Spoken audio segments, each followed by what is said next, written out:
say, Botswana consider relocating Groblersbrug border post as Beitbridge traffic shifts fuel congestion. The Department of Transport in South Africa and its Botswana counterparts are in ongoing discussions to relocate the Groblersbrug border post following sustained bottlenecks as cargo volumes previously routed through the Beitbridge border with Zimbabwe now use the exit point to avoid extra charges on the Zimbabwean side.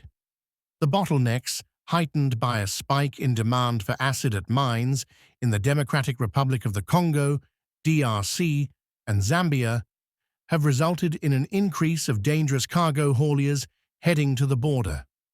Operators are of the view that the border does not have capacity to cope with sudden spikes in truck traffic, which has become the norm because of cross-border transporters preferring to avoid the north-south route through Zimbabwe. This is while trucks carrying general cargo, refrigerated goods, break bulk and hazardous chemicals, all heading to the Copperbelt, are arriving at the border at a rate exceeding the capacity of authorities to control the queue. The Border Management Authority, BMA, in early December 2025, announced that they would extend operating hours at various land borders to accommodate tourism, among other things. But supply chain service providers using well-trafficked access ways like the Groblersbrug border post into Botswana were not impressed. The Department of Transport has confirmed through the Cross-Border Road Agency, CBRTA, that there has been a shift in freight traffic volumes from Beitbridge to Groblersbrug, and this is partly caused by the introduction of extra charges at Beitbridge on the Zimbabwe side.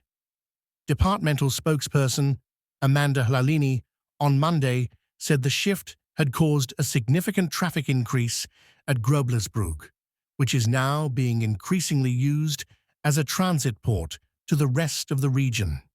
Hlalini said, from an infrastructure perspective, Groblersbrug remains challenged as it was not designed for huge volumes of traffic and has a single-lane bridge that accommodates minimal flows of traffic across the border.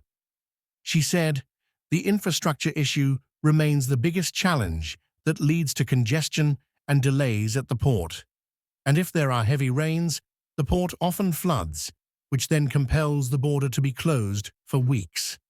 This is a challenge that the country is grappling with, and efforts are being made to explore solutions like infrastructure upgrades to the port, Hlalini said.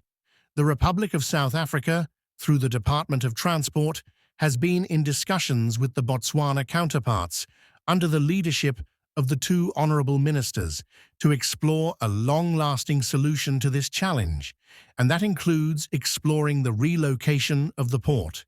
Discussions are ongoing. Stakeholders, the Transatlantic Bureau and the Trans-Africa Border Hub, have suggested that the border's hours should be constantly running on a 24-hour basis. They should know by now how busy the border gets during this time of year, and should have standard operating procedures, SOP, in place. Yet every year it becomes apparent how the lack of SOPs at this border causes congestion, said Transatlantic Bureau's Mike Fitzmaurice. Fitzmaurice, along with Craig Barnett of the Trans-Africa Border Hub, advocates for more personnel to be deployed on a consistent basis to assist with truck management and pre-cleared cargo compliance.